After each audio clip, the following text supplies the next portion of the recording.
सिंधुदुर्गातील कुडाळ आणि मालवण तालुक्यांना जोडणारा कुडाळ-नेरूरपार काळसे-धामापूर-मालवण हा महत्त्वाचा मार्ग सध्या खड्डेमय बंद असून वाहनचालकांसाठी मोठी डोकेदुखी ठरत आहे.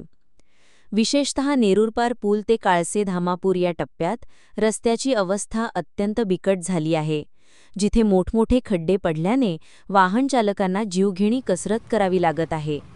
या मार्गावर दरवर्षी पावसाळ्यात मोठ्या प्रमाणावर खड्डे पडतात. सार्वजनिक बांधकाम विभाग पावसाळ्यानंतर केवळ तात्पुरत्या स्वरूपाची डागडुजी करून वेळ मारून नेतो. मात्र या वर्षीच्या पावसाळ्यातही परिस्थिती तशीच असून रस्त्यावर धोकादायक खड्डे निर्माण झाले आहेत.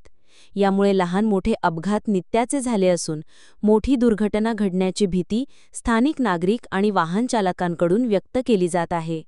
सततच्या या खड्डेमय रस्त्यांमुळे प्रवासाचा वेळ वाढला असून वाहनांचेही मोठ्या प्रमाणावर नुकसान होत आहे.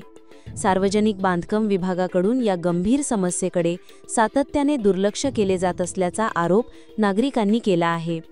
प्रवाशांच्या सुरक्षिततेसाठी आणि वाहतूक सुरळीत ठेवण्यासाठी या मार्गाची तातडीने आणि कायमस्वरूपी दुरुस्ती करण्याची मागणी जोर धरत आहे.